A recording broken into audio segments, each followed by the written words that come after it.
Ressaltar aqui de novo que já foi falado durante o evento, o prazer que é receber todos aqui, né? Como o Leonardo falou, a gente espera receber vocês aqui daqui a 2 anos de novo.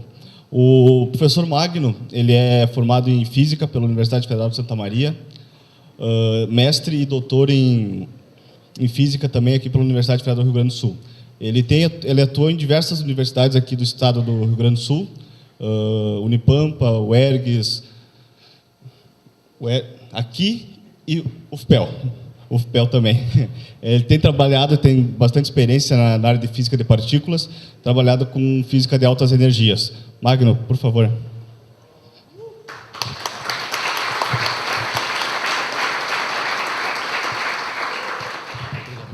Obrigado pelo convite. Só arrumar aqui minhas coisas. Então, primeiro eu agradeço, né, o convite para participar do evento e especialmente encerrar, imagino que é encerramento do evento.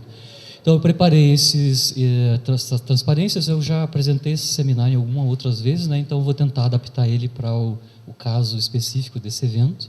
Espero que vocês gostem e que a informação que eu traga seja relevante para vocês e vocês possam fazer a transposição desse assunto para a sala de aula de vocês ou para as pesquisas que vocês estão fazendo. Eu não sei qual é que é o perfil geral dos participantes do evento, mas espero ser útil aqui, né?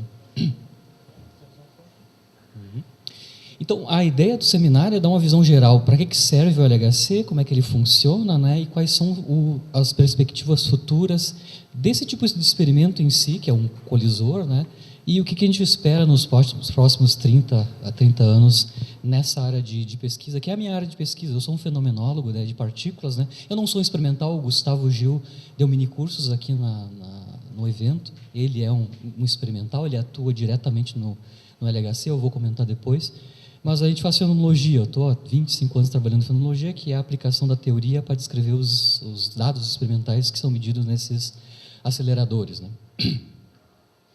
Então, o que é o LHC? O LHC, então, é o maior acelerador de partículas da Terra, ou seja, a maior energia de centro de massa alcançada, né? Então, aqui eu tenho alguns fatos sobre ele, né? O que caracteriza esse acelerador.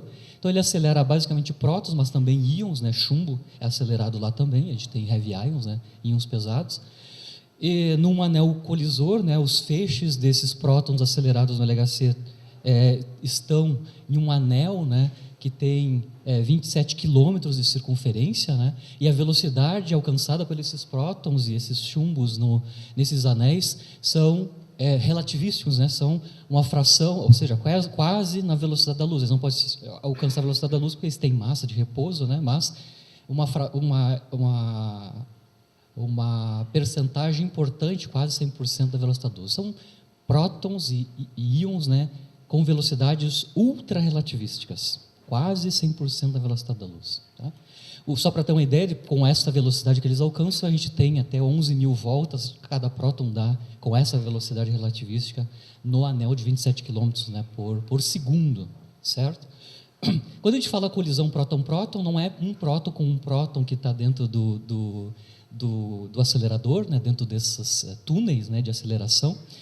Na verdade, são pacotes de próton. A gente tem na ordem de quase 3.000 pacotes de próton, né?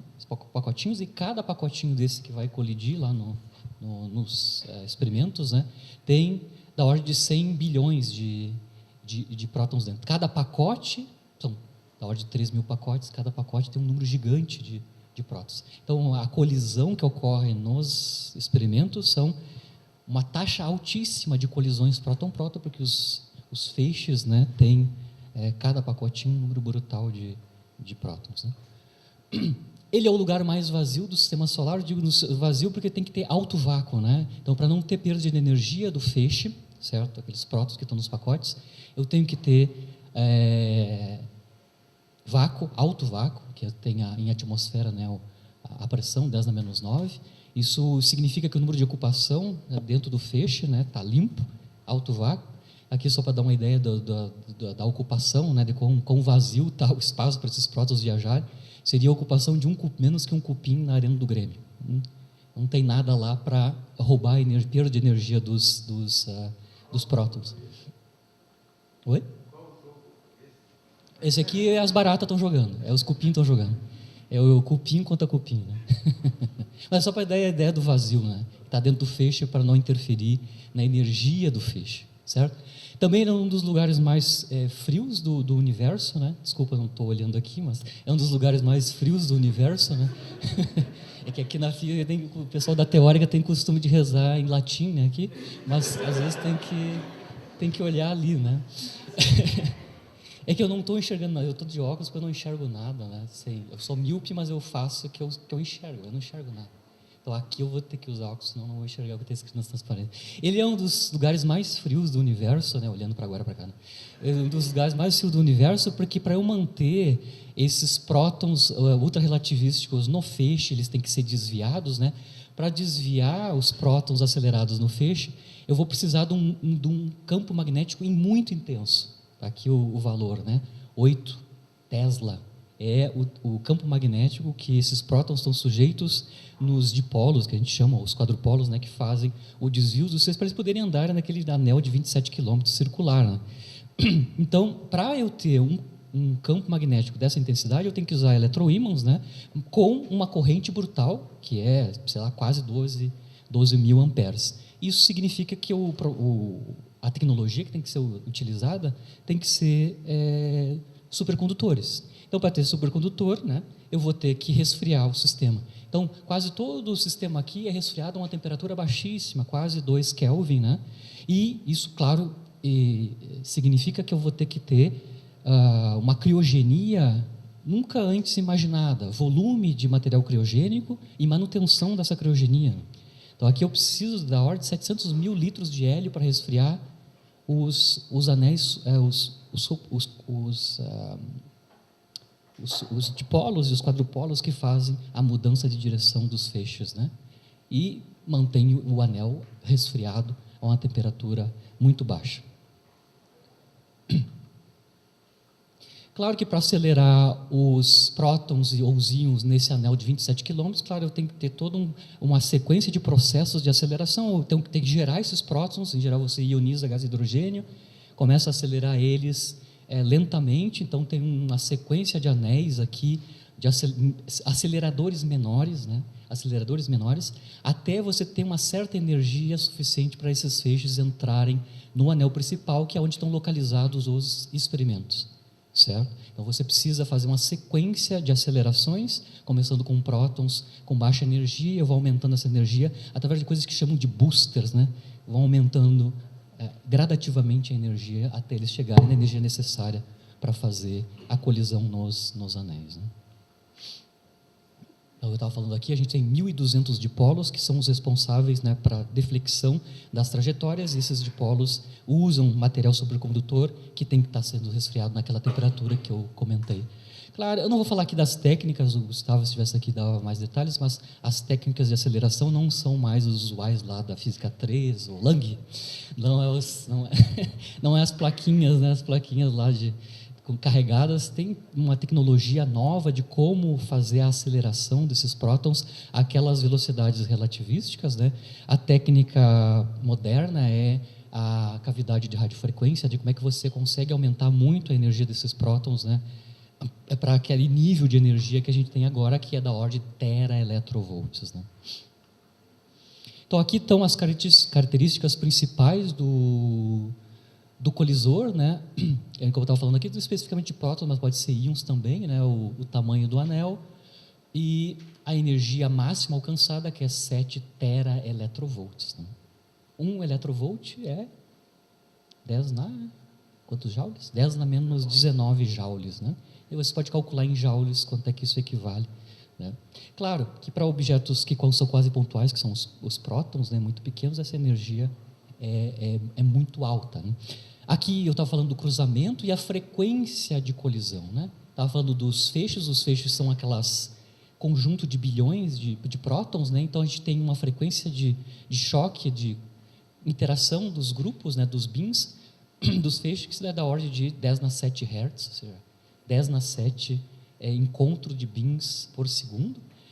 Na colisão de próton, isso é importante, eu tenho 1 bilhão de interações de prótons por segundo acontecendo, e isso vai me dar um número suficiente de eventos, né, como resultado dessas colisões grande. Então a luminosidade do LHC é alta luminosidade, é o número de eventos, unidade de tempo que está acontecendo no experimento, e o pessoal experimental corre, eles querem, o objetivo deles é aumentar cada vez mais a luminosidade do acelerador, porque a energia está fixada pela construção do anel. O tamanho do anel vai te dizer a energia máxima possível a ser alcançada. Agora, o número de eventos que tu pode conseguir com um acelerador dado a energia tem a ver com a luminosidade. E a luminosidade é tentar aumentar cada vez mais o número de colisões por unidade de tempo que tu consegue fazer no teu acelerador. Então, todos os upgrades que eles fazem é no sentido de fazer manutenção e aumentar a luminosidade.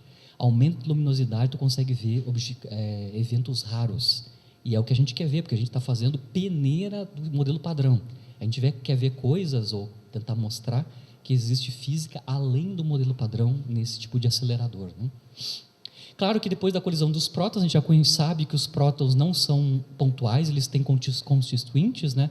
Com essa energia que foi alcançada no LHC, ali, na verdade, a interação entre prótons não é mais interação entre prótons, já é a interação entre os constituintes dos prótons, que são os quarks e os gluons.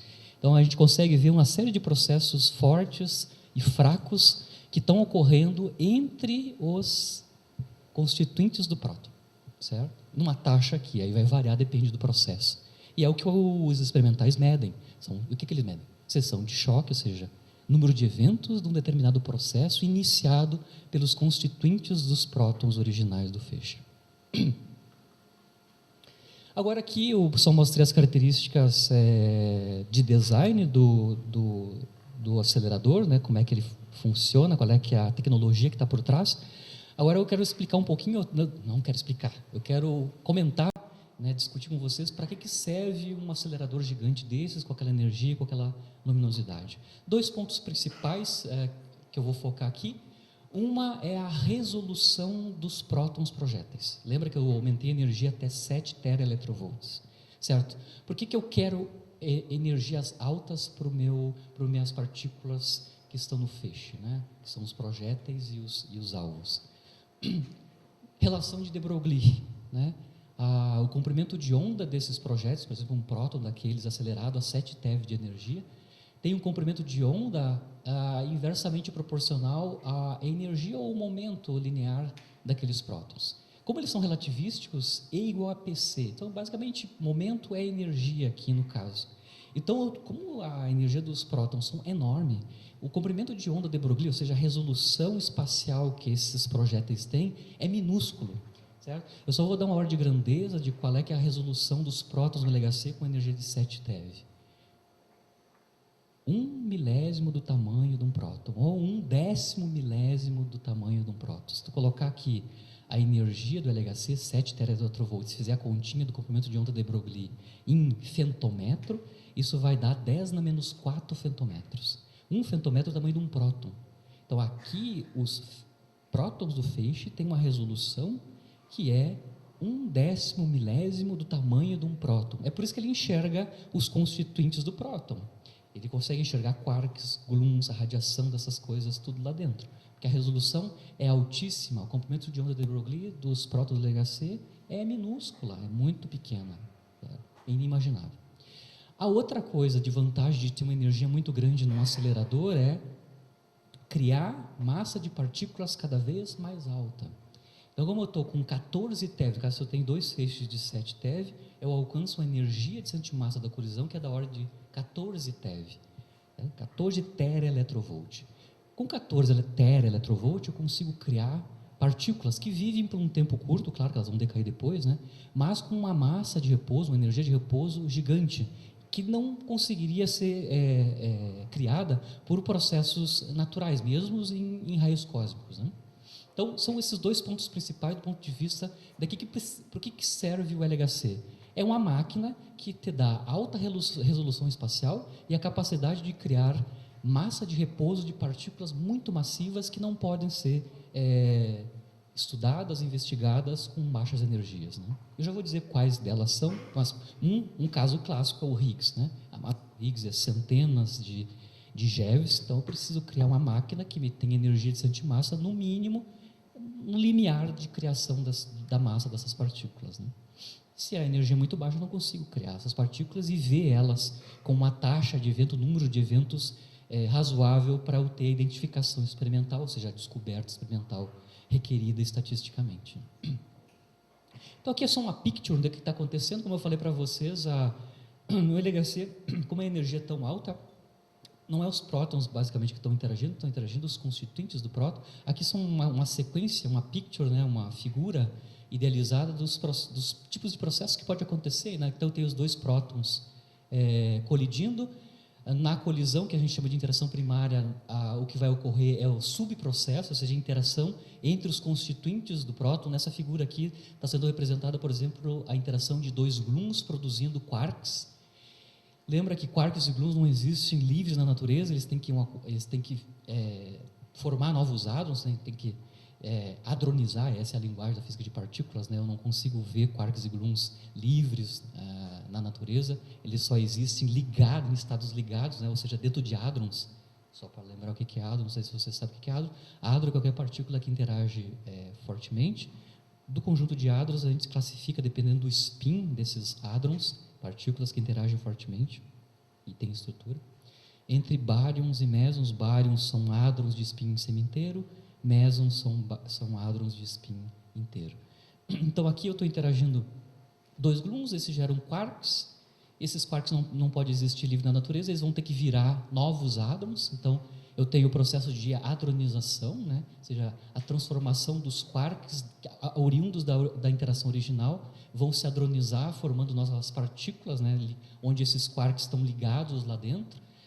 Em geral, a gente tem clusters de hadrons, né? Um processo desse tipicamente dá origem a cluster de hadrons, que a gente chama de jatos, né? na linguagem física de partículas. Então, tem uma sequência temporal, né? Entre o processo inicial, entre os constituintes dos prótons, e o que os experimentais medem, na verdade, é o resultado já hadronizado daquela interação original. Um número gigante delas, né? Isso está acontecendo todo o tempo. A frequência é 1 bilhão de interações de próton por segundo. Imagina o número de interações fundamentais que estão ocorrendo a todo tempo, a cada segundo, né? Então aqui é a picture, claro que depois os prótons o resto dos prótons que não participaram do processo, esse aqui que eu falei, também vão se esfarelar, né? Vão ter um evento subjacente. Então aqui como é que é o experimento em si, né? Aqui está o tamanho do anel, uma foto aérea, né? Basicamente o LHC tem 4 grandes experimentos que estão em alguns pontos aqui do anel, que são os pontos onde os dois feixes vão interagir, certo? E lá que estão colocados os detectores, certo? Aqui são a picture, está 100 metros abaixo da superfície, na fronteira da Suíça com a França, né? Perto de Genebra. 4 pontos de interação que correspondem aos 4 grandes experimentos. Claro que cada um desses grandes experimentos tem sub-experimentos rodando por trás, que eu vou comentar alguns deles bem interessantes, tá? Os grandes experimentos são basicamente 4, né? O Atlas, o CMS, o LHCb e o Hélice, cada um deles, como o nome está dizendo, o acrônimo para o nome do experimento, tem a ver com a especialidade do detector que ele é constituído, né? Eu vou falar basicamente dos 2 que a gente tem conexão aqui no Instituto de Física. Um é o hélice, né? O hélice, ele mede próton-próton também, mas a especialidade do detector dele é medir os processos que ocorrem com íons, tá? É um experimento com íons pesados no LHC, né? O outro é o CMS. CMS tem a ver com alta especialidade na medida dos muons. O M do CMS é muon, né? E claro, a gente tem outros 2, que é o Atlas, né, que é o toroidal, que é do design do experimento na forma toroidal, né, como é que você detecta as partículas dentro dele, e o LHCb, que é especializado, então, na física chamada boniteza, eu chamo aqui, beauty, né? Boniteza, que é um número quântico associado aos quarks bottom. Então, eles são especialistas em detectar processos que envolvem quark bottom. Claro que não é o quark bottom, mas baryons e mesons que têm constituintes quark bottom. São especializados nisso.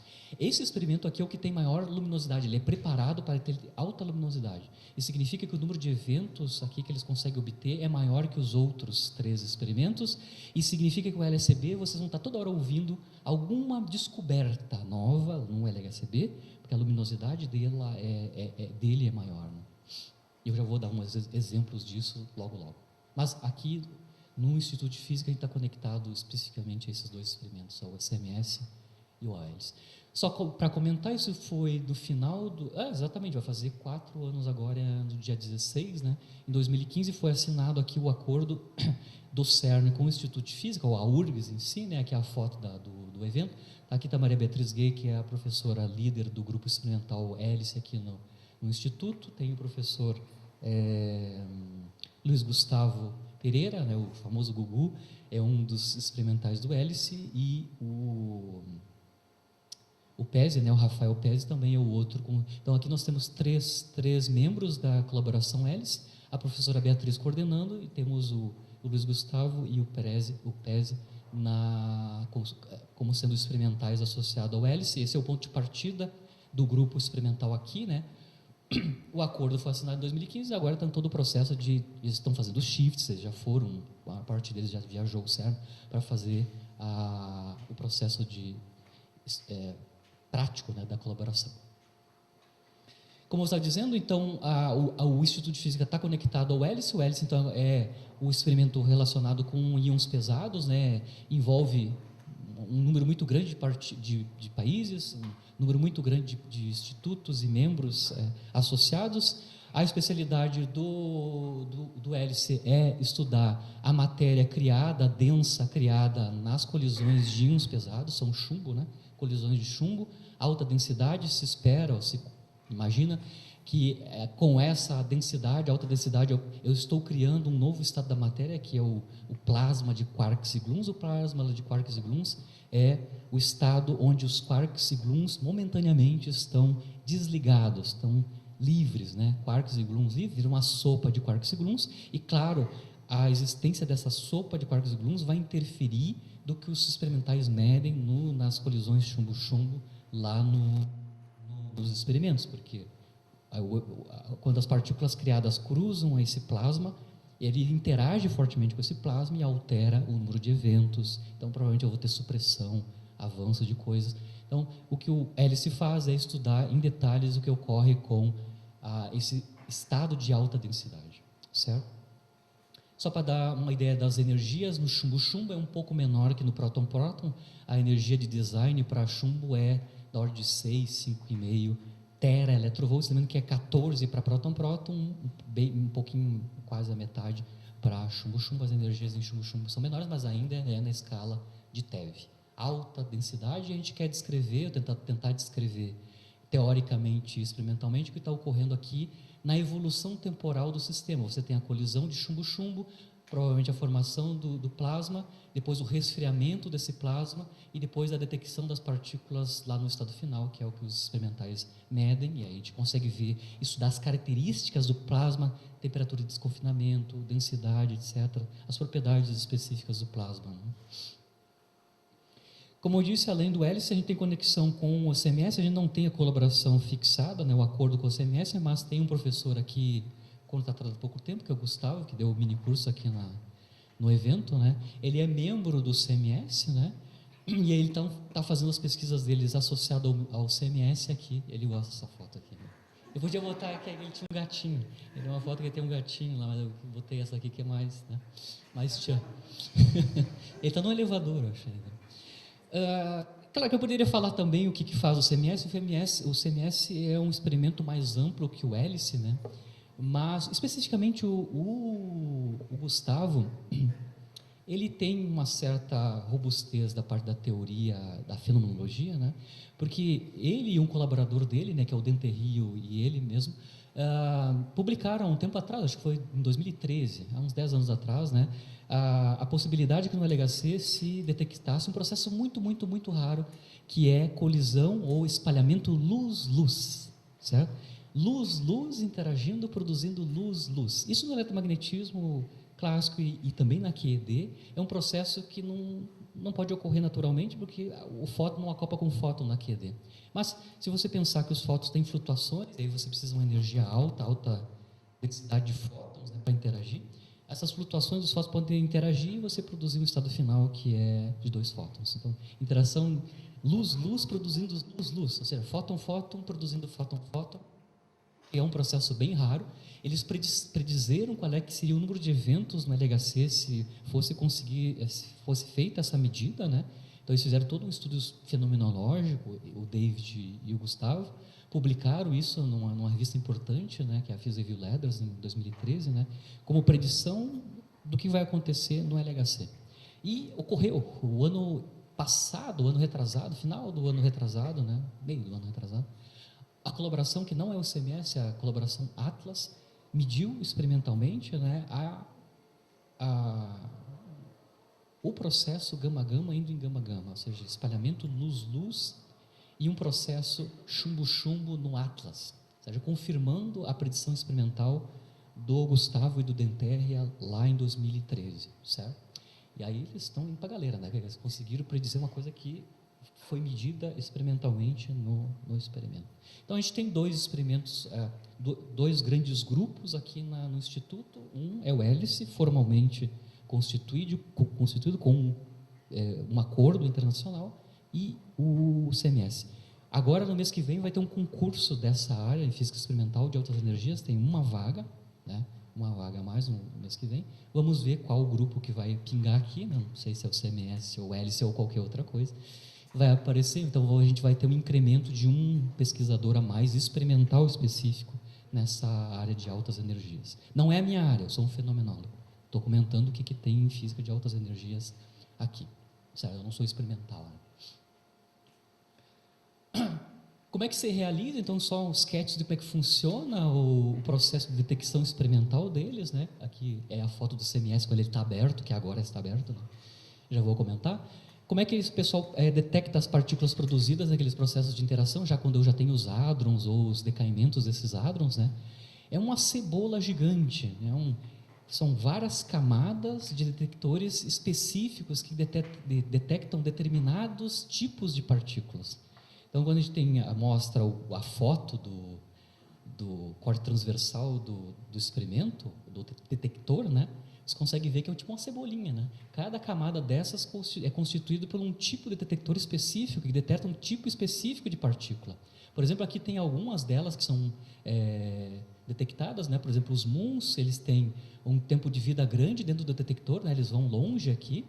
Os elétrons são detectados bem rápidos nas primeiras camadas. Você tem hadrons carregados, por exemplo, os pions, né? Vocês têm os hadrons neutros, por exemplo, os nêutrons, e você tem os fótons que são detectados. Então, cada pedaço, cada camada desse detector, que é o cebolão, né? Cada fatia dessa cebola ou fatia dessa laranja detecta um tipo específico de partícula, depois eles reconstroem, juntam essa informação, e a linguagem deles, né, da experimental, reconstrói o evento. Então, eles usam a informação eletrônica, porque ele é sinal eletrônico desses detectores, juntam e reconstroem. Para reconstruir, claro, eles precisam de um Monte Carlo, ou seja, um código de computador que reconstrua o evento usando o sinal experimental que foi obtido nesses diversos detectores. Certo?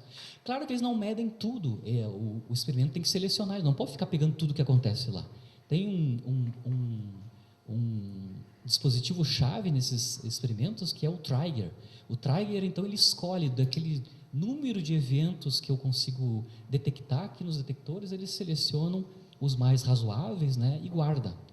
Eles não medem, eles não guardam tudo, eles guardam só uma parte ínfima do número total de colisões que são obtidas nessas colisões, né? E depois eles reconstroem com o que tem, né? Não sei se eu tenho um número aqui de... Isso aqui, então, é a simulação, né, da reconstrução de um evento. Eu não sei o que é isso aqui, mas... multijatos. Dá para ver aqui que os jatos aqui estão específicos, né? 1, 2, 3, 4, 5. 5 jatos sendo resultado de um processo de colisão específico, e depois eles reconstroem a estrutura do jato usando, claro, um código de Monte Carlo que simula o evento. Como eu estava falando para vocês, o trigger guarda uma parte da totalidade dos eventos que passam lá no detector. Isso, claro, tem que ser tratado, tem que ser transportado e analisado. Isso dá origem a um volume de dados que tem que ser armazenado e repassado, tratado, enorme. Então, o LHC já entrou na era do exabyte, né? Ou seja, o número de informação que foi medida nesses últimos anos de uso do LHC é enorme. Tanto que teve que ser construída toda uma estrutura, que é chamada estrutura de grid, de como armazenar, tratar e distribuir esses processos, inclusive a sua análise experimental posterior, que é feita, por exemplo, aqui, pode ser feita em Porto Alegre, né? A análise de uma parte dos dados pode ser feita remotamente, né? Usando os dados originais do CERN. Né? Então, teve que se criar uma rede de computação, né? Uma grid computacional, para fazer esse tratamento específico. Eles chamam isso, a rede internacional é o LCG, né? Que é a grid computacional do LHC. Como é que ele armazena e distribui os dados. Aqui é só um sketch de como é que funciona as camadas, né? Você tem o experimento, tem o trigger, você tem o sistema online que capta os dados brutos, depois você tem a distribuição, que o nó principal é no CERN, depois você tem a distribuição em vários países membros do CERN, e o Brasil aparece aqui já na 4ª camada, eu acho, aqui no TIRE. Então, é toda a estrutura de como é que é distribuída os dados experimentais. Né? Uma parte muito pequena dos dados que são tratados são disponíveis ao público em geral. Então, desde 2014, tá? Novembro, de novo, dia 20 de novembro vai fazer 5 anos também, né? Que uma parte dos dados experimentais de alguns eventos, né, completos são distribuídos ao público em geral, e também tem um software de visualização 3D desses eventos que foram disponibilizados. Tá? Vocês conseguem abrir essa página aqui, que é a página do CERN, onde você tem os dados abertos, né, onde você consegue instalar então, um software que simula os eventos que eles deixaram disponíveis completos lá. Então, vocês conseguem ver em casa, baixar ele em casa. Isso é a parte experimental. Agora eu vou tentar entrar um pouco na teoria, né? Porque que, do ponto de vista teórico, o LHC serve. Eu já vou dar o resumo. O LHC serve para duas grandes coisas. Tá? Uma, ele é o testador do modelo padrão, ou seja, ele testa o modelo atual da física de partículas elementares. O outro ele tem capacidade para investigar física além do modelo padrão, o que seja. Eu vou mostrar algumas coisas que ele está testando. Certo? Mas do ponto de vista prático, são duas coisas: testar o modelo padrão em alta precisão e verificar se, nesse momento, com a energia e com a luminosidade que a gente consegue enxergar a física além do modelo padrão. Certo? Claro, o que a nossa teoria usual é? Ela é baseada numa sequência histórica de 200 anos, basicamente, aí, de tentar entender como é que funciona, quais são os constituintes elementares da matéria, e como é que elas interagem entre si, certo? Claro, tem uma evolução histórica, a gente chegou no modelo de quarks, né? Mas isso é uma trilha que já está vindo há mais de 200, 100 e poucos anos.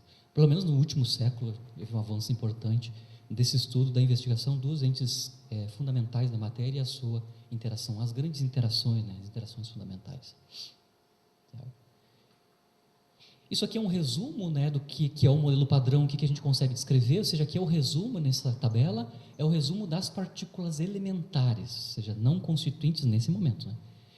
Então, a gente tem o setor chamado leptônico, onde o elétron é o cara mais conhecido do grupo aqui, né? Mas no setor dos leptons, né, a gente tem 3 leptons carregados e 3 nêutrons, os nêutrons são os neutrinos, né? Esses caras aqui, o elétron, o muon e o tau, os seus respectivos neutrinos, eles interagem por 2 interações fundamentais: eletromagnetismo, se ele tem carga, e também qualquer um deles fraca, né? Processos fracos. Aqui eu tenho famílias, basicamente 3 famílias. A família tem a ver com a massa típica desses caras. 3 famílias, eu tenho 3 famílias que vão aumentando a massa, né? A família do elétron, a família do muon, a família do tau. Tá? Tem uma cópia carbono dessas 3 famílias leptônicas no setor de quarks, que também são férmions que nem os leptons. Tá? O up, o down, o charm, o strange, o top e o bottom também existem em famílias, em conjunto das suas massas, que vão crescendo cada vez mais, 3 famílias iguais. Então tem uma simetria completa do setor leptônico com o setor de quarks. Certo? Esses são os constituintes fundamentais da matéria, basicamente, leptons e quarks. Para intermediar a interação entre leptons e quarks, ou seja, intermediar a interação forte, fraca e eletromagnética, que são as fundamentais, na teoria vigente, que é a teoria quântica de campos, modelo padrão, né, você precisa de partículas intermediadoras, que são bósons, né? No eletromagnetismo, a partícula intermediadora é o fóton, que é o mais conhecido, né? A interação forte, o intermediador é o gluon, e na interação fraca você tem dois bósons massivos, que é o Z e o W+, W-, certo?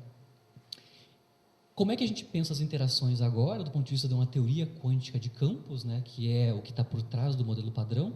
O modelo padrão é uma teoria quântica de campos baseada numa específica, né, que é a simetria de calibre, tá? Ou de gauge. Eu não vou explicar aqui o que é, mas essa teoria é um tipo muito particular de teoria de campos, que é teoria quântica de campos, que respeitam a simetria básica, que é a simetria de calibre. Eu posso dizer o que é a simetria de calibre, mas não vai adiantar nada. Quer dizer, a simetria de calibre é que os campos são invariantes sob uma transformação de fase local. Não quer dizer nada também. Anyway. Especificamente, vou chegar no Higgs, tá? Especificamente aqui, os bósons da interação fraca, certo? São massivos. Isso dá um caráter de curtíssimo alcance para a interação fraca, certo? Só que tem um problema. Numa teoria quântica de campos que respeita a simetria de gauge, os bósons da interação são sem massa. Bom, não tem problema nenhum com o fóton, que é eletromagnetismo, e com o gluon, que é a QCD, que é a cromodinâmica quântica, que é a teoria quântica de campos, que descreve a interação entre quarks trocando gluons, que é a cópia carbono da QED. Agora, como é que eu crio massa se a minha teoria quântica de campos impõe, se ela é uma simetria de gauge, tem que respeitar a simetria de gauge, impõe que a massa do intermediador tem que ser massa nula. Como é que eu obtenho massa pesadíssima? Pois não sei se vocês estão vendo aqui em cima está a massa, né, isso aqui seria essa é a nova tabela periódica, não tem cento e tantos elementos, só tem 12 mais 4, ou 12 mais 5, né? 3 aqui mais 2. 12 mais 5. 12 mais 5 é 17. Então a gente trabalha com 17. A nossa tabela periódica no modelo padrão tem 17 elementos, e não cento e tantos elementos. Né? Tudo que existe na natureza é descrito por isso aqui. Os elétrons no átomo e os constituintes do próton. Todos os átomos têm núcleos e elétrons, está tudo aqui. Condensado em 17 criaturas. 12 mais 7 intermediadores, mais 5 intermediadores. Né? O que eu estava falando? Bom, para eu criar a massa, então, desses caras, eu vou ter que lançar mão de algo que está além da teoria quântica de campos que respeita calibre. A massa desses caras na teoria, deveria ser zero. Certo? Então, os caras criaram nos anos 60, isso o Higgs ganhou o Nobel para isso, né? Criaram um mecanismo de Higgs. E como é que você dá massa, sem estragar tudo o resto, que já estava dando certo, né?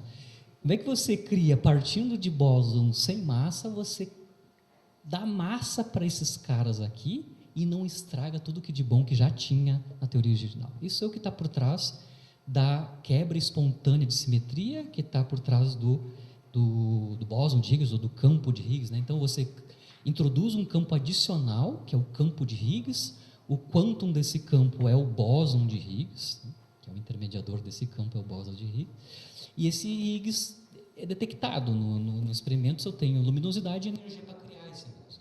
Tá? E conseguimos, na LHC, então, a gente tem energia suficiente e luminosidade suficiente para identificar que foi criado num processo, claro, o gluon é o processo principal, né? Criado esse bóson de Higgs, que é o quantum do campo de Higgs, que teve que ser introduzido no modelo padrão nos anos 64, para introduzir massa no modelo padrão para os bósons da interação fraca. E de lambuja ainda ganha massa de todos os leptons e quarks que estão ali. Né? Então, perdão, a gente em 2012 teve a confirmação experimental da detecção do bóson de Higgs no LHC, então, inclusive a determinação da massa, que é o 126 gigaelectrovolts. Né?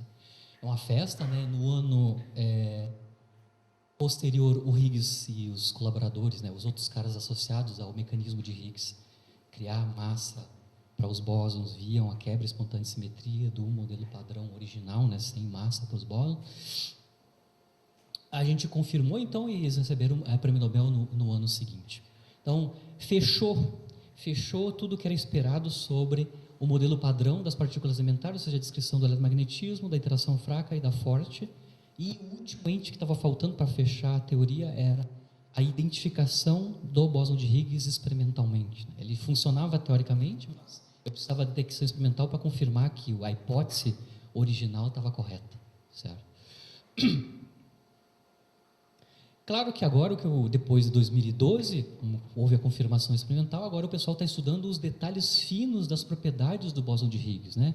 Quais as propriedades dele, a massa, o spin, confirmando o spin, as propriedades de decaimento desse cara. Então, o que os experimentos do LHC fazem desde 2012 é estudando em alta precisão quais as propriedades do bóson de Higgs, certo? Então, como eu falei para vocês, os objetivos do LHC são dois grandes, né? Um é um testador do modelo padrão com alta precisão, certo? Então, aqui é um gráfico bem interessante, que está a seção de choque, ou seja, número de eventos, para uma miríade de processos que é possível predizer pelo modelo padrão e qual é que é o grau de confiabilidade teórico. Ou seja, aqui nesse gráfico tem a comparação entre a teoria e o experimento. Em cinza é a teoria, nem dá para enxergar, porque está exatamente em cima do dado experimental. Tá? Então, o LHC serve como um testador se eu tenho desvios, né, finos das predições do modelo padrão. Então, ele é um testador refinado do modelo padrão. Certo? Também não é só isso. Além de ser um testador refinado do modelo padrão, ele também abre toda uma janela de física além do modelo padrão, inclusive com conexões com a astrofísica. Tá? A gente sabe lá da astrofísica e da cosmologia, né, que a gente conhece, ou seja, a gente tem acesso apenas, do ponto de vista da interação eletromagnética forte e fraca, apenas acesso a 5% do conteúdo do universo. 95% do conteúdo do universo é desconhecido. Dentro desse 95% aqui eu tenho matéria escura, que interage apenas gravitacionalmente, e eu tenho energia escura, que o pessoal nem sabe o que é, mas é responsável pela aceleração do universo, certo? Desses 5%, a gente acha que sabe alguma coisa desses 5%, mas não. Tem uma série de questões que ainda até hoje estão abertas. A gente está testando o modelo padrão em alta precisão.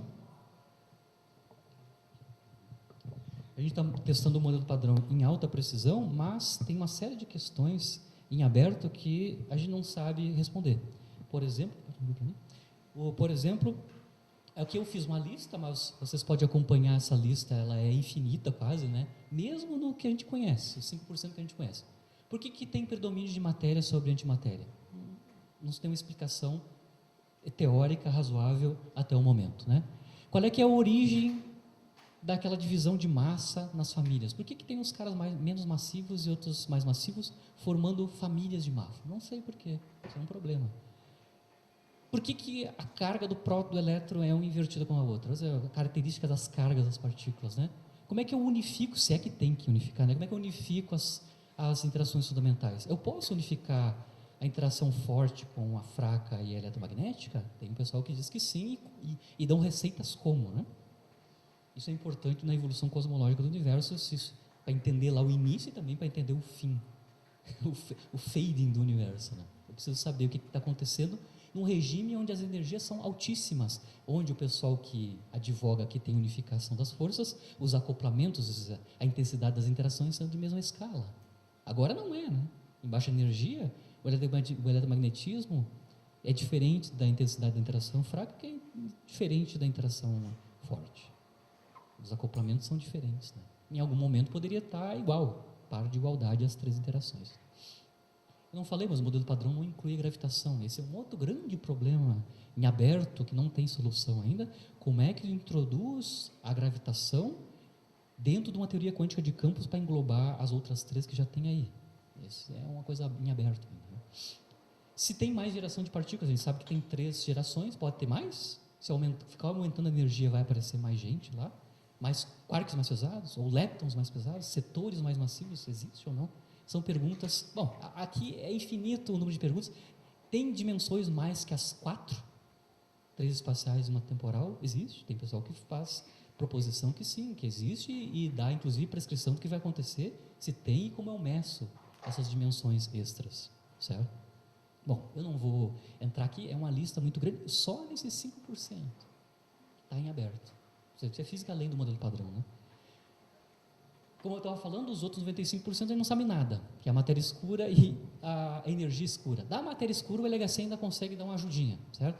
25% da matéria do universo interage apenas gravitacionalmente, né? Mas, dentro do contexto de física de partículas, Um candidato razoável para matéria escura são partículas muito massivas que interagem fracamente, são os WIMPs, né? Partículas massivas que interagem fracamente, via interação fraca, né? Porque a seção de choque de interação é muito baixa. E tem que ser muito massivo, certo? O LHC ajuda, porque se o candidato à matéria escura for partícula massiva e que interage em interação fraca, pode ser que com a energia que a gente tem de 14 TeV, a gente consiga gerar, assim, por acaso, consiga gerar um dos candidatos possíveis dos modelos de matéria escura, um candidato partícula. Como a gente possa criar partículas massivas, esses são os dois vantagens do LHC, né? Comprimento de onda de Broglie muito baixa, pequeníssima, resolução alta e massa grande, possibilidade de criar partículas massivas. Então, o LHC pode gerar eventos onde eu crio candidatos viáveis para a matéria escura. Tá? Já estou entrando no regime da astrofísica. Certo? Então, o LHC testa o modelo padrão, mas também ele te dá informação sobre coisas que estão além do modelo padrão do ponto de vista da astrofísica. Resuminho geral, já estou indo mais para o fim do que o início, resuminho geral de coisas que vocês vão ver sobre descobertas que estão sendo... o Higgs é muito famoso, a descoberta do Higgs, mas não é só disso, não é só de Higgs que vive o LHC. Todo dia, todo ano, tem descobertas experimentais associadas ao modelo padrão ou além do modelo padrão, ocorrendo nos experimentos do LHC. Por exemplo, aqui, eu tenho um resumo, não está atualizado, tá? Só headlines, é só notícias que vocês vão ver sobre, principalmente o LHCb, que é o que tem maior luminosidade, né? Por exemplo, aqui o LHCb, um dos experimentos, né, isso foi em 2013, já faz muito tempo, tá? Viu violação CP em mesons B. A violação CP já ocorre para outros mesons mais leves, mas agora estão vendo violação CP em caras muito pesados, mesons muito pesados. Por exemplo, a especialidade do LHCb, que é o mesons que tem como constituintes, né, o quark B. São notícias que eu estou mostrando aqui que estão toda hora acontecendo novas descobertas. Por exemplo, também o LHCb confirma a existência de hadrons exóticos. O que é hadron exótico? É qualquer hadron, ou seja, partícula que interage fortemente, que são criadas aqui no LHC, que não se encaixa no modelo de quarks do Gell-Mann, certo? O modelo de quarks usual, né? O próton tem 3 quarks e tem que ser o 2Us e um D, etc. Tem um conjunto de hadrons que não se encaixam na prescrição da espectroscopia do modelo de quarks do Gell-Mann, mesmo com 6 quarks atuais. São chamados os quarks exóticos. Isso aqui foi o ano 2014. 2 novos baryons observados no experimento. Lá no modelo de quarks do Gell-Mann, eu posso ter hadrons onde um ou vários constituintes são os quarks mais pesados, o Charm, o Bóton, certo? Só que os experimentos anteriores, que tinham nos anos 80, 90, não tinham energia de antimassa para criar esses caras, porque eles eram super pesados. Agora no LHC eu tenho energia suficiente para criar e alta luminosidade, o número de eventos associados com esses caras é alto, e eu começo a enxergar eles. Então eram preditos no modelo de quarks do Gell-Mann, mas nunca tinham sido verificados experimentalmente. O LHC está vendo, isso aqui foi o ano 2014 também, né? Vários hadrons preditos pelo modelo de quarks estão sendo agora vistos pela primeira vez. Mais 5 partículas, isso são com quarks muito pesados, por exemplo, BBB, né? 3 quarks B é uma partícula muito pesada, mas predita pelo modelo de quarks. Então, você consegue ver no LHC ou ver desvios do modelo padrão do ponto de vista de modelo de quarks, ou confirmação do modelo de quarks do Gell-Mann. Aqui é só para mostrar a transparência do hélice, né? Em vermelhinho são os dados experimentais das partículas que eles conseguem verificar na colisão íon-íon, então chumbo-chumbo, e a predição teórica que está nessas barrinhas horizontais aqui, né? Tem alta precisão usando o modelo estatístico, né? Lembra que aqui eu tenho que ter toda uma evolução das partículas criadas dentro de um plasma, né? Então você usa, em geral, mecânica estatística, usando o ensemble Gran canônico, né? Para descrever teoricamente essas coisas, né? Mas você vê, no hélice eles produzem partículas muito leves, que são os pions, até, você consegue ver, no limite aqui, eles estão criando, com o número de eventos suficientemente alto, antihélio, antihélio 4, antihélio 3, antidêuteron, etc. São partículas que, eventualmente, você nunca conseguiria produzir artificialmente, mas no LHC você consegue criar, e o acoplamento da teoria experimento é bem grande. Duas coisas nada a ver, que são experimentos à parte, que estão acoplados aos principais do LHC. Um deles é bem interessante, totalmente fora da física padrão, que é esse experimento MEDAL, chama MEDAL, né?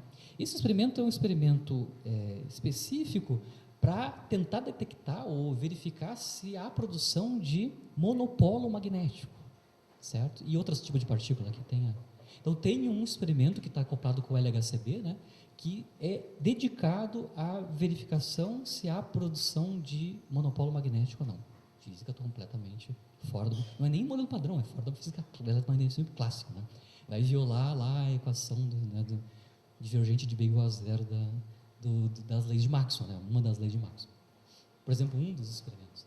O outro isso aqui é super importante, né? O pessoal conseguiu, nesse experimento alfa, né, que pertenceu ao CERN, no LHC, que eles criam e mantêm,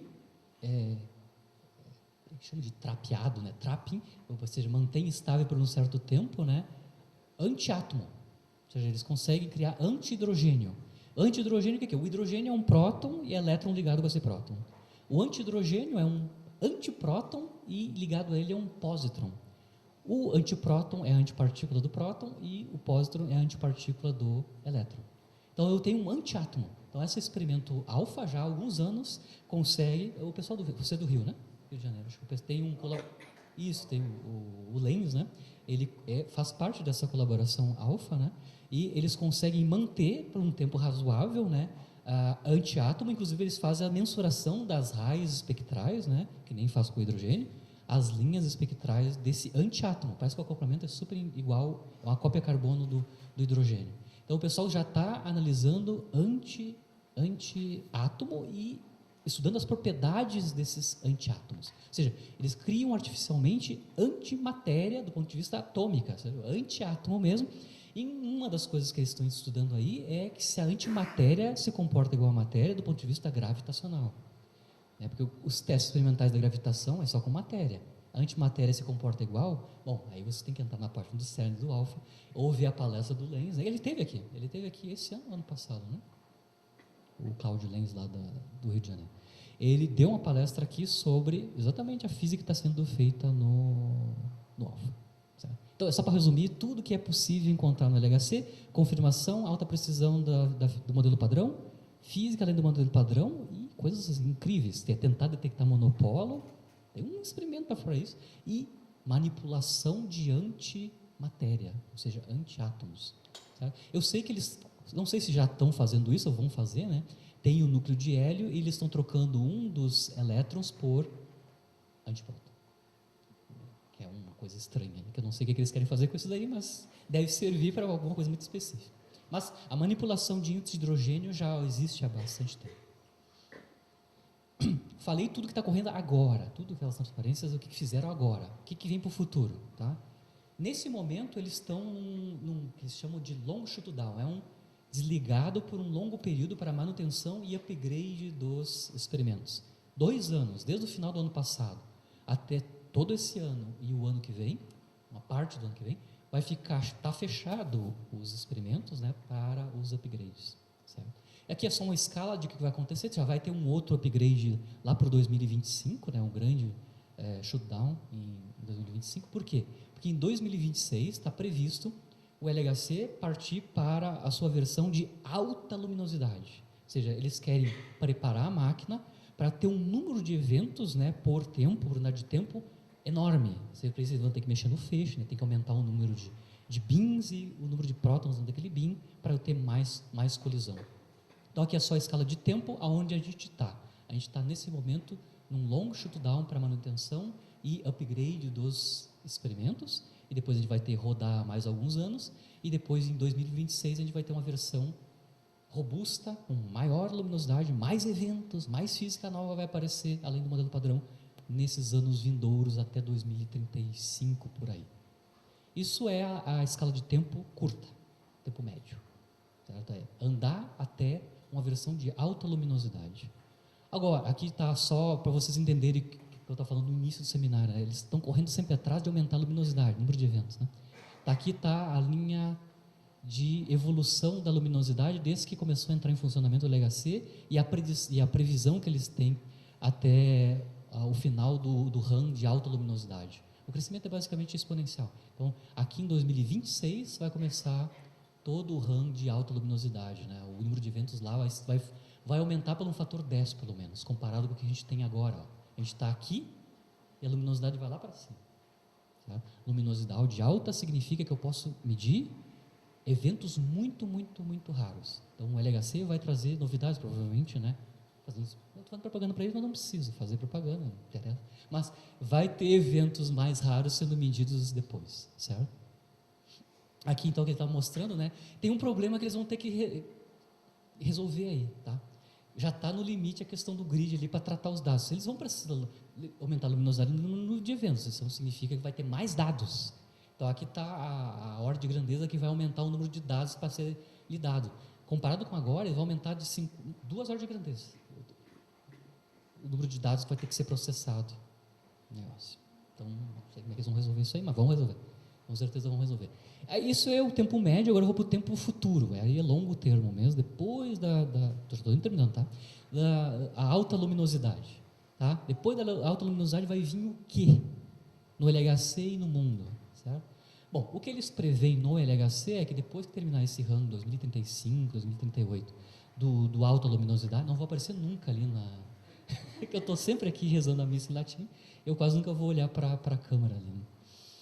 Mas o que eles preveem agora no caso do LHC, é aumentar por um fator 10 a energia. Certo? Ou seja, passar de 14, deve ser dezenas de teraeletrovolts, para centenas de eletrovolts. Não dá para usar o experimento que já tem, o anel que tem, vai ter que construir um novo anel. Tá? Aqui tem mais ou menos os calendários disso acontecer, aqui tem a versão onde vai ocorrer mais ou menos a época da alta luminosidade, que é 2026 a 2035, 10 anos rodando em alta luminosidade, e depois você vai ter que ter ao mesmo tempo a construção, se for possível, a construção do novo anel. Então, para eu conseguir energia de 100 TeV, eu vou ter que construir um anel, não de 27 km, que já existe, mas de 100 km. Aqui está a comparação, né, do LHC original e do anel que tem que ser construído para eu conseguir essa energia de 100 TeV. Isso aqui vai ter que ser construído do zero. Não tem, esse anel não tem. Tem que cavocar lá e construir. Tem um calendário para fazer isso aí, né? Provavelmente vai estar entrando em funcionamento, sei lá, depois de 2040, certo? Eu já vou estar aposentado em 2040. Isso aí é para a gente nova aí, vai estar viva lá em 2040, né? Vai ter o pessoal aí, vai trabalhar na versão de 100 TeV do LHC, se existir essa máquina, né? Isso do ponto de vista do LHC, mas o LHC, claro, ele não é o único competidor, agora é players que chamam, né? Não é o único player de física de partícula, ele não é tudo isso aí. Tem os outros que vão lá, né, tentar a sorte lá dos tubarões lá, como é que é? Tentar a sorte já para vender o peixe no Shark Tank. Tem outros que estão entrando, outros players no Shark Tank, tá? Não é só eles. Pô, vocês conseguem saber que os outros players são os chineses, por exemplo, né? Ou até mesmo os japoneses, né? Então, eu vou falar rapidamente, eu estou terminando, tá? Não vou cansar mais vocês. Além do LHC versão de 100 TeV, quais são os outros experimentos em altas energias associados? Bom, do LHC eu já falei, vai ter essa primeira alta luminosidade e depois um grande anel de 100 TeV, essa é a previsão, né? Aqui esse é um cara muito famoso lá é o John Ellis, né? Eu estou me baseando nas previsões nesse artigo dele aqui, para onde é que vai, né? Para onde é que está indo a física de partículas. Ele faz um resumo, ele faz, né, uma futurologia nesse artigo de quais os experimentos e que física vai ser feita nesses experimentos. Tá? Vocês podem olhar isso aqui, está aberto na rede, certo? Então aqui, de choque versus energia, então todos os processos raros e partículas massivas que eu posso criar numa versão de 100 TeV do LHC. A gente pode estudar coisas muito, muito, muito específicas de física, além do modelo padrão, por exemplo, supersimetria, dimensões extras, setores leptônicos e quarcônicos, além dos 3 famílias que a gente tem agora, etc. Aqui são os players, né, os outros players, né? Então, além do LHC, que está tentando rodar e construir um anel próton-próton ou íon-íon enorme, de 100 TeV, Tem E mais E menos. Experimentos elétron-positron, esse é o grande competidor, é um elétron-positron, que pode ocorrer na China, mas em outros lugares também, tá? Que basicamente são colisores de elétron-positron, então E mais E menos em anéis. O LHC antigamente era o LEP, era um E mais E menos antigamente, eles usaram o mesmo túnel para construir, para colocar os detectores do LHC, mudaram o feixe, né? Mas era um E mais E menos. Então, os grandes players são novos colisores elétron-positron, certo? Qual é, que é a vantagem do elétron-positron, mesmo que a energia seja mais baixa que o 100 TeV do LHC? A física, do ponto de vista, eu quero fazer física de Higgs, é muito mais limpa, porque o elétron e o positron não tem subestruturas, são pontuais. Então, todo o problema do background que eu tenho quando eu interajo prótons que têm constituintes, desaparece quando eu estou interagindo elétrons e pósitrons. Então, a física eletrofraca pode ser estudada com menos ruído, né, nesse tipo de acelerador. Também esse aqui é um gráfico que está no paper do John Ellis, né, onde ele mapeia todas as energias possíveis e as luminosidades, ou seja, o número de eventos que são capazes de ser medidos nesses novos colisores E mais E menos. Todos eles têm proposições, agora estão vendo lugares onde possa ser construído. Provavelmente na China, um colisor E mais E menos do ponto de partida, um grande colisor E mais E menos. Né? Isso está sendo mais ou menos confirmado. Bom, eu acho que aqui eu termino. Espero que eu dei um resumo geral do que é o LHC, como é que ele funciona, para que ele serve e quais são os passos no futuro, para tentar voltar para o início do título que eu inventei, né? Então, acho que eu consegui passar pelo presente, passado e futuro, né? O título do meu seminário era Presente, Passado e Futuro, relativo ao LHC. Eu acho que eu dei uma visão geral do que a gente fez, o que a gente faz, o que ele faz e o que será feito no LHC e nos outros players, né, na física de altas energias, das altas energias, porque os feixes aqui são tera-eletrovolts em geral, né, ou GeVs. Certo? Obrigado pela paciência de me aguentar até aqui. Fico aberto.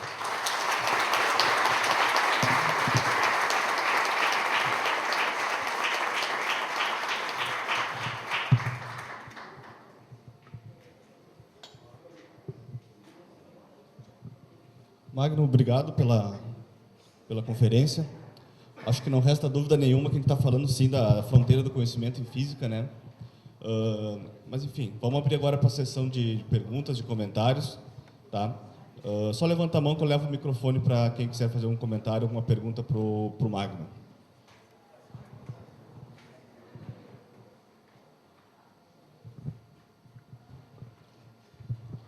Professor, bom dia. Opa, bom dia. Aqui? Você é daqui, né? Sim, daqui do Instituto.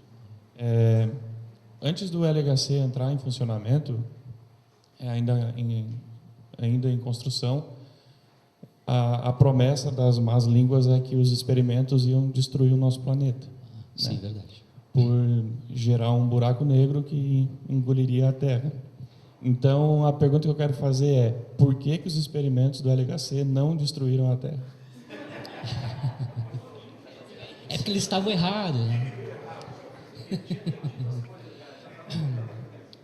Eu vou contextualizar por que o pessoal fazia a predição que ia destruir o planeta, tá? Dentro de um contexto da existência de dimensão extra, que chama coisa, né? Você pode abrir a possibilidade de criar micro buracos negros, quando você colidiria os prótons, tá?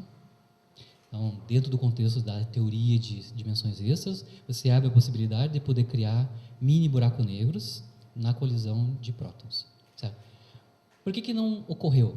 Mesmo se eles existirem, eles devem evaporar muito rapidamente. Esses buracos negros, micro buracos negros que são criados, eles não são igual aos buracos negros da cosmologia ou da astrofísica, que tem um tempo de vida secular, né, de bilhões de anos. Esses micro buracos negros, eles evaporam, ou seja, se desintegram em um tempo muito pequeno. O pessoal já não tinha medo, já não estava com medo dos buracos negros, porque se o LHC criasse um mini buraco negro, nos eventos de raios cósmicos que tem energia maior que o do LHC, já estava criando micro buracos negros. Então já tinha sido engolido antes. Então, os raios cósmicos interagindo com os átomos lá, os núcleos da atmosfera, já deveriam estar criando um micro buraco negro, e esses micro buraco negro já deveriam ter nos evaporado, já nos comido há horas, certo? Então, é uma coisa muito específica, né, a possibilidade da criação desse tipo de buraco negro, e não é o buraco negro da astrofísica. É um outro tipo de buraco negro que evapora, né, ele evapora via radiação Hawking, ou seja, muito rapidamente. Você pode até calcular quanto é que é o tempo de evaporação, é muito pequeno. Mas, claro, o pessoal pesquisa. Se tu olhar lá nos searches do LHC, eles pesquisam se está sendo gerado micros buracos negros. Eles estão pegando, eles estão procurando se tem. Pena que o Gustavo não está aqui para mostrar os dados, né? Eles fazem pesquisa se está sendo gerado. O que eles veem lá? Não é o buraco negro. Eles veem o produto do decaimento desse buraco negro. Quando ele evaporou, esse micro buraco negro, ele tem uma assinatura experimental. E o que os caras do experimento estão tentando detectar é se dentro dos dados que eles têm até agora, eles estão vendo essa assinatura experimental do micro buraco negro. Então, pode estar ocorrendo um micro buraco negro que tem uma certa assinatura, mas não faz nada conosco, porque ele evapora muito, muito rapidamente. Muito, muito rapidamente mesmo. Eu não sei, eu posso estar dando errado o número, mas aqui é 10 a menos 45 segundos. 10 a menos 45 segundos é o tempo de evaporação de um micro buraco negro. Pode estar falando errado, mas é uma potência de 10 enorme. Tá? Não se preocupa, não vai acontecer nada. Algo mais, gente? Mais alguém?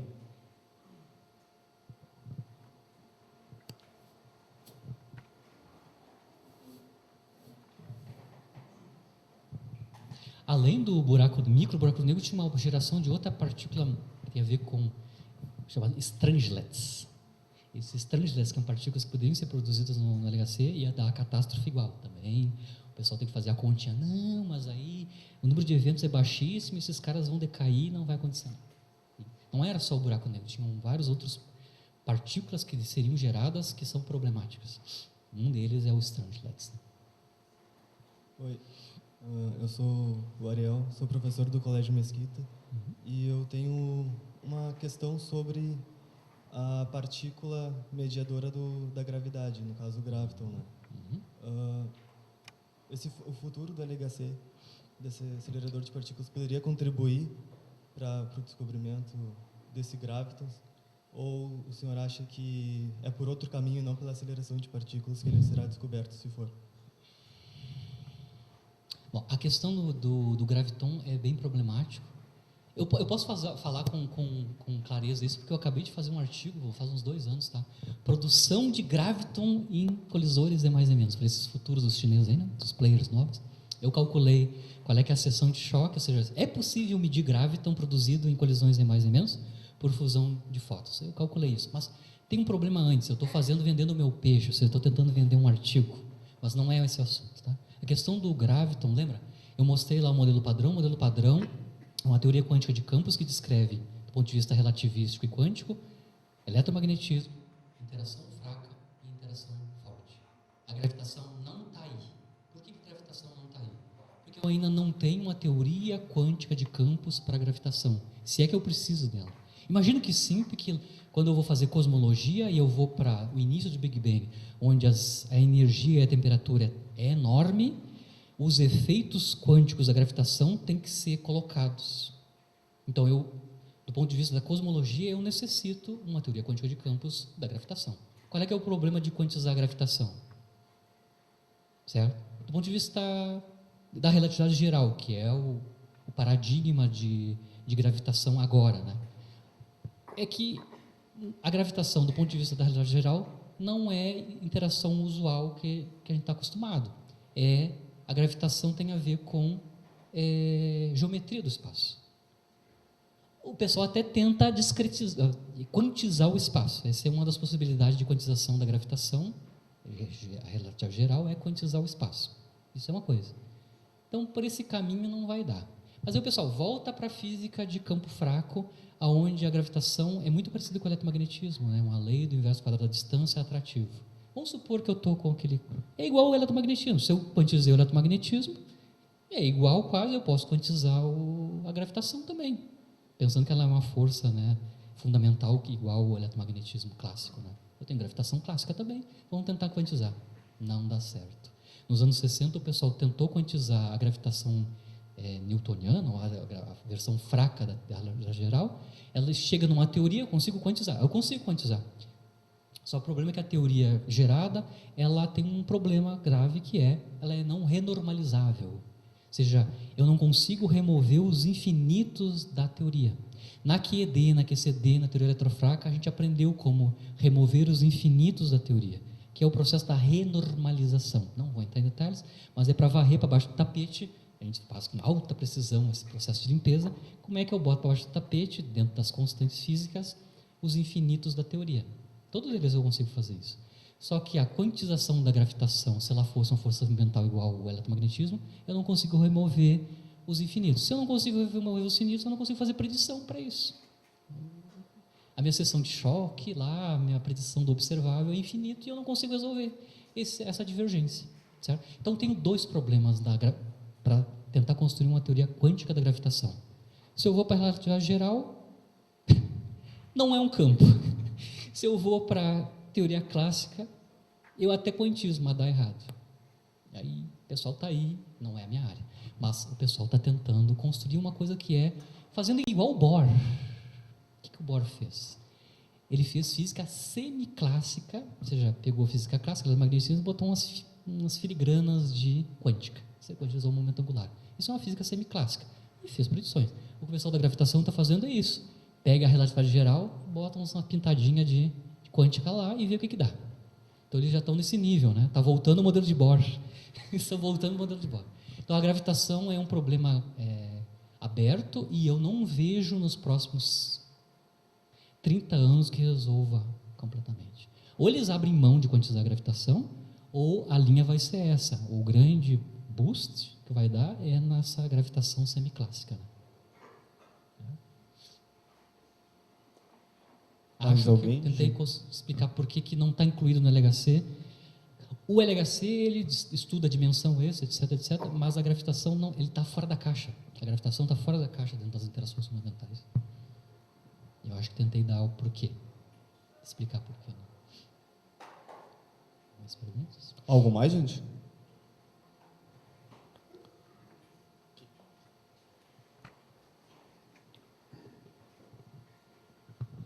Magno, dentro desse quadro que você pintou, qual é o papel que sobrou para o Fermilab? Fechar as portas, né? Não, mentira. Já fechou, né? Não, mas mentira. Todos esses experimentos que perderam a concorrência com o novo player, né? Porque realmente, se você olhar a história dos aceleradores, né? Realmente é uma corrida contra o tempo. O Fermilab ganhou, ele já foi o player principal um tempo atrás, e o CERN ficou no cavaco. Agora eles inverteram. Certo? Se você olhar o Ruby, aquele povo lá, é um bate-bola de quem vai ganhar. Mas entrou um player a mais, que são os chineses. O papel desses experimentos antigos é aumentar a luminosidade e se focar numa física específica, né? Tentar criar um nicho de mercado, no linguajar, né? Criar um nicho de mercado específico para eles. Eu não sei o que especificamente o pessoal está fazendo depois que encerrou o rando do Tevatron, mas uma coisa que eu sei especificamente é mudar o feixe. Como eles têm a tecnologia do feixe que é tera, né? O feixe do Tevatron, próton e antipróton, em 2 teraelectrovolts. Eles usam esse feixe para fazer física, por exemplo, de neutrinos. Né? Então, eles estão mudando o foco. Em vez de fazer física hadrônica de altas energias, né?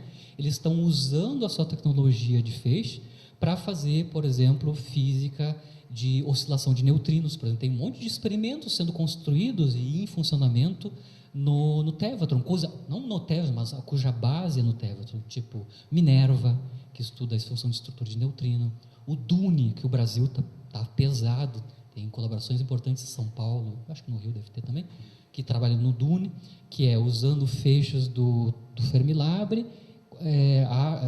gera esse feixe e detecta esse feixe de neutrinos em outro lugar, numa caverna em outro lugar, tipo no Japão, no Japão basicamente. Então eles estão migrando a física. Em vez de fazer física hadrônica, que não tem como concorrer, eles, por exemplo, estão fazendo física de neutrinos de alta precisão, ou seja, estudando também modelo padrão, alta precisão e física além do modelo padrão, né? Com feixe de neutrinos. Né? E o DUNE é um dos casos específicos. Né? Isso está acontecendo com o RIC também, né?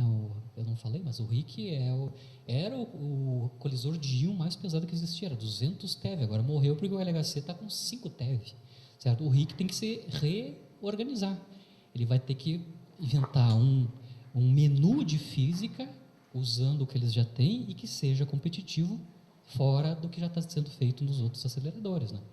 Um problema que eu não vejo como o que vão fazer é com o Hera, por exemplo, em Hamburgo. Certo?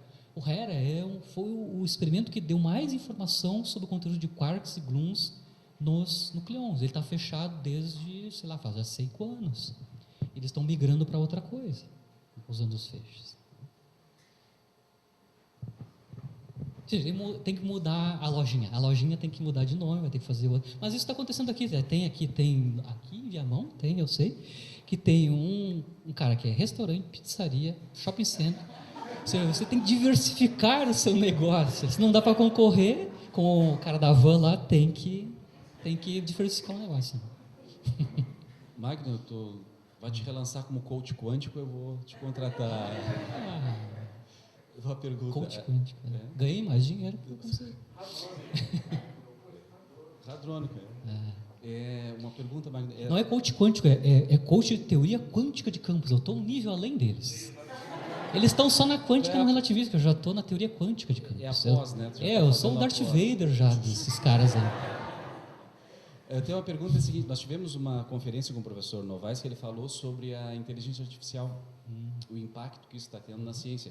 E eu queria ouvir um pouquinho, já que tu falou no presente, passado e futuro, em particular presente e futuro, como é que tu vê essa questão da inteligência artificial nessa área em particular? Você está falando de aprendizagem de máquina, né? Machine learning. Em particular. Sim. Não sei, eu não sou especialista disso, eu sou fenomenólogo, eu acompanho o que está sendo utilizado. Né? Em particular, desenvolvimento teórico, porque vários desses modelos que a gente vê ainda é muito ser humano e é toda a criatividade para fazer, né? E aí, com a máquina, aonde que... Por exemplo, eu vou te dar algo que é da minha área, que eu tenho domínio do que estão fazendo. A aprendizagem de máquina é uma coisa muito ampla. Né? Mas, por exemplo, está perguntando uma coisa específica da minha teoria. Né? Por exemplo, como modelagem, né? Modelagem de como é que são as distribuições de quarks e gluons dentro de um próton. Isso é medido experimentalmente e é parametrizado. Não tem uma teoria que mede de primeiros princípios como é que é a distribuição de quarks e gluons dentro de um próton. Por exemplo, os caras estão pega os dados que medem essas distribuições e a máquina aprende como é que é a distribuição. Ou seja, ao invés de eu impor uma parametrização a priori, modelada da minha cabeça, que eu sei mais ou menos a física, a máquina vai aprender o que tem lá na distribuição e vai me dizer como é que está distribuído. Existe uma parametrização que é NNPDF, Neural Network Parton Distribution Function, ou seja, função de distribuição partônica usando redes neurais, NNPDF. Ou seja, o pessoal já está, isso não é agora, há 10 anos o pessoal já está fazendo NNPDF, eles já estão usando linguagem de máquina e redes neurais para fazer modelagem de coisas dentro das medidas lá há muito tempo já. Claro que, lembra ali, eu mostrei que vai aumentar para um fator 2 o volume e a análise. Então, tu vai ter que acelerar o processo de análise, o tempo que demora para fazer a análise. E as redes neurais e a aprendizagem de máquina vai entrar forte nessa área. Porque é uma demanda. Eles vão ter que resolver esse problema da manipulação dos dados e a análise. Mas especificamente da linguagem de máquina eu não sei quase nada.